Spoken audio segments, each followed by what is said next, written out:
Bienvenue à vous dans cette nouvelle vidéo d'actualité auto. Aujourd'hui au programme, on va par exemple parler de Renault qui annonce les tarifs de sa nouvelle Twingo électrique. Tarifs qui, comme vous le verrez, sont relativement décevants au vu des prestations proposées et surtout au vu de l'absence de certains équipements absolument nécessaires de série sur une voiture électrique. Nous parlerons également de Volkswagen qui donne quelques nouvelles informations sur sa prochaine Polo électrique, avec là aussi malheureusement quelques petites déceptions côté autonomie et côté motorisation. On parlera également de Volkswagen qui mise sur les prolongateurs d'autonomie et surtout de la première usine allemande de Volkswagen qui a fermé ses portes hier, une première en 88 ans d'histoire. Et pour terminer, on parlera de Ford qui définitivement jette l'éponge sur son F-150 électrique après que celui-ci se soit révélé être un vrai flop commercial. Ce sont les sujets du jour, j'espère que la vidéo vous intéressera. Si c'est le cas, je compte sur vous pour le montrer en laissant un like, en vous abonnant, en commentant, en boostant la vidéo si l'option apparaît chez vous. Et bien sûr aussi en laissant un petit commentaire pour le référencement, en donnant votre avis sur l'actu de ce jour.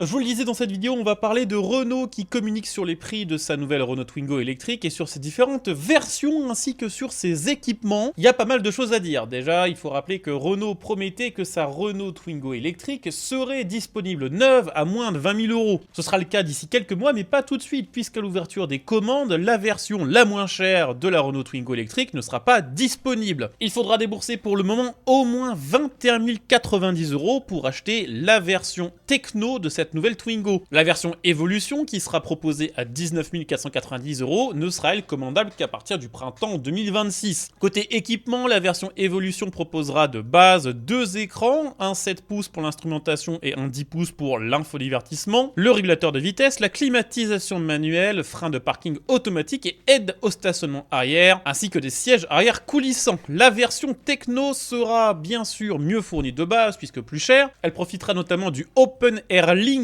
d'un régulateur de vitesse adaptatif, de la climatisation automatique, de la conduite One Pedal, mode de conduite spécifique aux voitures électriques où on n'a plus qu'une seule pédale. Si on appuie sur l'accélérateur, la voiture avance et si on relâche, la voiture ralentira automatiquement jusqu'à l'arrêt complet. Maintenant, on va parler des points qui fâchent et il y en a quand même pas mal avec cette Renault Twingo électrique qui s'annonce quand même globalement moins intéressante que la Renault 5. Déjà, il y a un problème, ça reste le prix pour l'autonomie. C'est une voiture qui approche quand même des 20 000 € dans les versions les moins chères et ça même dans les versions les plus haut de gamme, 263 km d'autonomie annoncée en WLTP. Ça fait que cette nouvelle Twingo électrique est quasiment disqualifiée de base pour une utilisation extra-urbaine. Partir en vacances avec ça s'annonce assez compliqué. Cette voiture est donc à considérer comme étant une voiture d'appoint, celle qu'on va utiliser au quotidien pour les travailler, alors que le week-end on utilisera son hybride ou son thermique pour partir quelque part. Et dépenser entre 19 et 20 000 € pour une voiture secondaire, ça fait quand même mal au fion. Surtout qu'il y a deux pingreries supplémentaires de la part de Renault à propos de cette voiture. La première, c'est l'absence de charge rapide, et ça peu importe la version, même si vous prenez la version haut de gamme, il n'y a pas de recharge rapide, elle ne rechargera qu'à 6,6 kW, il faut donc pas loin de 4 heures de recharge pour recharger sa batterie 27,5 kWh. Si on veut la charge rapide, qui permet de monter jusqu'à 50 kW de vitesse de recharge, il faudra débourser 500 € supplémentaires, et même avec 50 kW de vitesse de recharge, il faudra pas loin d'une demi-heure de recharge pour regagner au maximum 263 km d'autonomie. Et deuxième radinerie de la part de Renault, peu importe la version, il faudra également rajouter 400 balles pour pouvoir obtenir le câble de recharge permettant de se brancher sur une prise domestique classique. Imaginons donc que ce soit votre première voiture électrique, vous aurez le choix entre payer 400 € de plus à Renault pour charger votre voiture sur votre prise standard ou dépenser une somme qui va de 600 à 1500 € environ pour faire installer chez vous une prise murale spécifique à votre voiture électrique. On peut donc considérer que oui, sur le papier, Renault propose sa Twingo électrique à moins de 20 000 €, mais que en pratique, pour ne pas être restreint dans l'utilisation de cette Renault Twingo électrique, il faudra débourser pas loin de 900 € supplémentaires pour profiter à la fois de la recharge à la maison et de la recharge rapide. Je rappelle quand même que si vous allez du côté de chez Leapmotor, vous pouvez acheter pour 3 000 € de moins environ une Leapmotor 03 qui aura une autonomie et une puissance similaires, vendue elle sans option avec la charge rapide.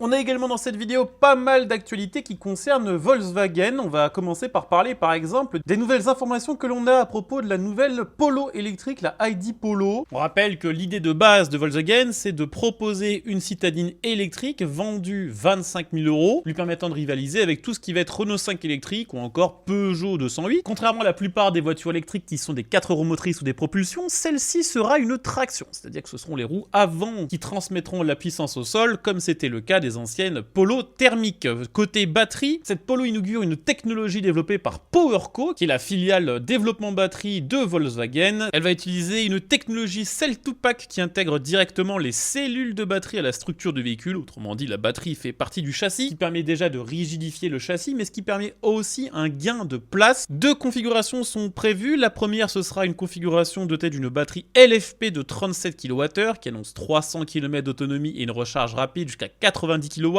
Autant vous dire que si c'est cette entrée de gamme qui est vendue 25 000 €, c'est un peu perdu d'avance face à une Renault 5 électrique qui fait mieux pour moins cher et qui a un design qui en plus lui permet de sortir du lot. Il y a une deuxième configuration, la batterie NMC de 52 kWh qui lui permet d'atteindre 420 km d'autonomie. Côté recharge, la version 37 kWh profitera d'une recharge rapide allant jusqu'à 90 kW et la version 52 une charge de 130. Ce qu'on sait, c'est que a priori ces 25 000 € concernent la version entrée de gamme 37 kWh, ce qui veut dire que pour avoir 420 km d'autonomie, ce sera probablement quelques milliers d'euros de plus. Et dans tous les cas, la promesse de Volkswagen qui était à la base de proposer 450 km pour 25 000 € n'a pas l'air d'être respectée. Cette Polo électrique sera la première voiture de la marque à inaugurer le nouveau moteur APP 290. Elle sera disponible dans 3 niveaux de puissance différents, proposés dès le lancement, 116, 135 et 211 chevaux, en sachant que Volkswagen travaille sur une version sportive dont la puissance devrait approcher 230 chevaux. Côté dimension, et ça c'est plutôt à mettre au crédit de Volkswagen, ils ont réussi à conserver à peu près le gabarit de la Polo thermique qui faisait 4,05 m de long. On est ici sur du 4,07 m, donc c'est 2 cm de plus de long. Côté largeur, 7 cm de plus et hauteur 8 cm, c'est plus, mais honnêtement pour une voiture électrique qui a ses batteries dans le châssis, c'est plutôt pas mal. D'ailleurs, vu qu'on parle de voiture électrique chez Volkswagen, sachez que Volkswagen est quand même en train de changer un petit peu sa stratégie. La marque est en train de travailler sur l'introduction de prolongateurs d'autonomie sur ses véhicules européens et américains. C'est une technologie qu'elle utilise déjà en Chine. Le concept est très simple, c'est un groupe électrogène thermique à bord de la voiture, un moteur thermique,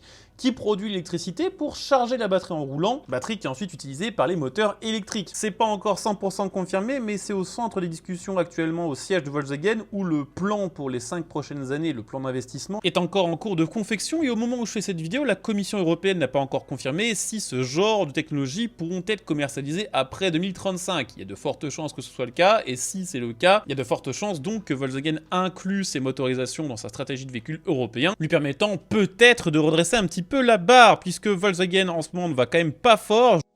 Justement, il y a quelques heures, au moment où je tourne cette vidéo, à l'usine de Dresde, en Allemagne, la dernière voiture produite par Volkswagen est sortie des chaînes de montage. Cette usine ferme et c'est historique parce que c'est la première usine Volkswagen qui ferme en Allemagne. Les raisons de cette fermeture, Volkswagen les a déjà expliquées en long, en large et en travers. C'est une usine dans laquelle on produisait des voitures électriques, la ID.3, et vu que la demande pour ce genre de voiture a beaucoup baissé en Europe et en Chine, qui était son principal marché, Volkswagen n'a pas besoin de conserver en activité une usine qui ne produit pas de voitures. C'est donc la fermeture après 24 ans de fabrication sur ce site qui ne sera pas totalement exclu du cadre automobile puisqu'il va être reconverti en pôle de recherche technologique axé notamment sur l'intelligence artificielle, la robotique et la conception de semi-conducteurs qui sont des éléments devenus désormais essentiels pour la conception d'une voiture moderne. Et puis bon, pour terminer, on va parler de Ford qui arrête définitivement le pick-up F-150 Lightning. Alors c'était dans les tuyaux, ça faisait quelques semaines déjà qu'on entendait parler de rumeurs disant que Ford allait mettre fin à ce modèle, c'est maintenant confirmé. La raison pour laquelle Ford arrête ce F-150 électrique, c'est tout simplement que c'est un échec commercial. Alors oui, les ventes ont augmenté d'année en année, partant de 16 000 en 2022 à 34 000 en 2024. Le problème, c'est que Ford visait 150 000 véhicules par an. Et en cumulant toutes les ventes faites entre 2022 et 2025, on n'arrive même pas à l'objectif initial d'un an. La responsabilité de ce flop commercial, elle est due évidemment au véhicule en lui-même, qui était conçu sans vraiment tenir compte de la demande locale, puisque les Américains qui achètent des pick-up achètent essentiellement des pick-up thermiques, mais elle est aussi due à Ford qui a fait n'importe quoi côté tarification. Il avait été annoncé un prix de départ de 40 000 $ pour finalement être commercialisé à des tarifs qui se négociaient entre 60 et 90 000 $ selon les versions, selon les équipements. C'est quand même un assez gros coup dur pour Ford parce que ce F-150 électrique, c'était le modèle symbole sur lequel se reposait Ford. Elle voulait prouver qu'avec l'électrique, elle pouvait pouvait faire aussi bien côté vente que son F-150 thermique. Bon, bah c'est pas le cas. Il y avait assez peu de perspectives que la situation s'améliore, puisque cette année, en 2025, le gouvernement Trump a supprimé les incitations fiscales à l'achat de voitures électriques, avec des experts qui estiment que la part de marché des voitures électriques va redescendre de 10 points en moyenne à probablement moins de 10 dans les prochaines années, donc